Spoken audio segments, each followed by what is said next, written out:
ព្រះគម្ពីរសុភាសិតចំពុក7កូនអើយចូលរក្សាអស់ទាំងពាក្យរបស់អញហើយប្រមូលអស់ទាំងមិនដាំអញទុកនៅនឹងឯងចោះត្រូវឲ្យរក្សាមិនដាំអញទាំងប៉ុន្មានដើម្បីឲ្យបានរស់នៅព្រមទាំងអាវ៉ាត់អញដូចជារក្សាប្រស្រីភ្នែកឯងដែរចូលផ្ចង់ភ្ជាប់នៅម្រាមដៃហើយកំណត់ទុកនៅក្នុងដួងចិត្តឯងផងចូលនិយាយដល់ប្រាជ្ញាថាឯងជាបងស្រីរបស់អញហើយត្រូវហៅយោបល់ថាជាសម្លាញ់ឯងដើម្បីឲ្យសេចក្តីទាំងពីរនោះបានរក្សាឯងឲ្យរួចពីស្ត្រីដទៃគឺពីស្ត្រីក្រៅដែលនិយាយប្រឡោមដោយពាក្យផ្អែមល្ហែមត្បិតអញបានមើលពីបង្អួចឃើញតាមតារាងផ្ទះ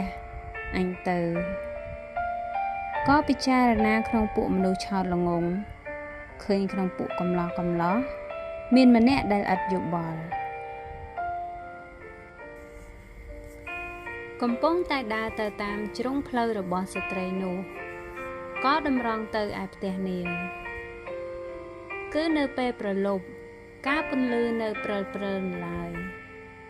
ឬនៅពេលពាក់កណ្ដាលអាធ្រាត្រការងងឹតសូន្យទៅហើយនោះឃើញមានស្ត្រីម្នាក់មកជួបនឹងវា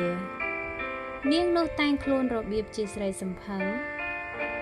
ហើយមានចិត្តចេះឧបាយនាងធ្វើសំឡេងឡហើយក៏មានក្បាលរឹងជាអ្នកដែលនៅក្នុងផ្ទះមិនជាប់ជួនកាលនាងនៅឯផ្ទះជួនកាលនៅទីផ្សារហើយក៏លបចាំងនៅគ្រប់ទាំងជ្រុងផ្លូវផងគឺយ៉ាងនោះដែលនាងចាប់ហើយថើបវា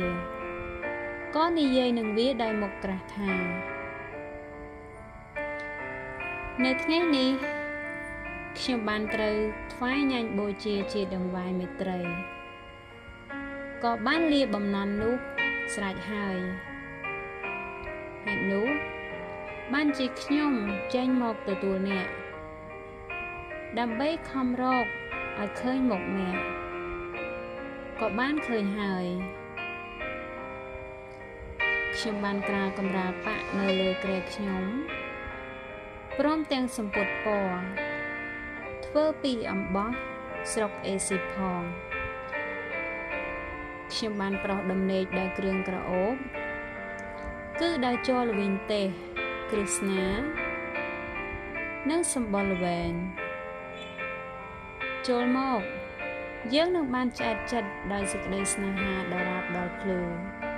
ចូលយើងមានចិត្តត្រេកត្រអាលក្នុងសេចក្តីស្រឡាញ់ចោះ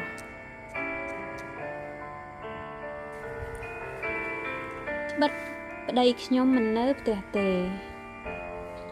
គេហាក់បានធ្វើដំណើរទៅឆ្ងាយហើយក៏យកថង់ប្រាក់ជាប់នឹងខ្លួនទៅដែរដល់ពេញបោទើបត្រឡប់មកវិញគឺដោយពាក្យផ្អែមល្ហែមជាច្រើននាងបានបបួលឲ្យវាព្រមតាមហើយដោយពាក្យបញ្ចែកនៃបបោមាត់នាងក៏បង្ខំឲ្យវាទៅផងយ៉ាងនោះវាក៏តាមជាមួយរំពេចប្រៀបដូចជាគោដែលទៅឯទីសម្លាប់ឬដូចជាមនុស្សជាប់ចំណងដែលនាំទៅឯទីវាចាលមនុស្សចង្កួតតើតែមានព្រួញទម្លុះថ្លើមខ្លួន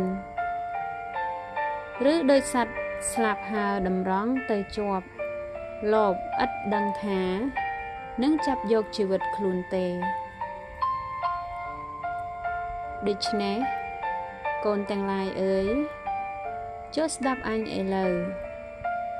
ហើយផ្ចង់ចិត្តចំពោះពាក្យដែលចេញពីមាត់អញចោះកុំឲ្យចិត្តឯងងាកទៅតាមផ្លូវរបស់ស្រីយ៉ាងនោះឡើយក៏កុំឲ្យវង្វេងទៅតាមផ្លូវច្រករបស់វាដែរត្បិតវាបានធ្វើឲ្យមនុស្សជាច្រើនត្រូវរបួសដួល ពួកអ្នកដែលវាបានសម្លាប់នោះមានសន្ធឹកណាស់ផ្ទះរបស់វាគឺជាផ្លូវ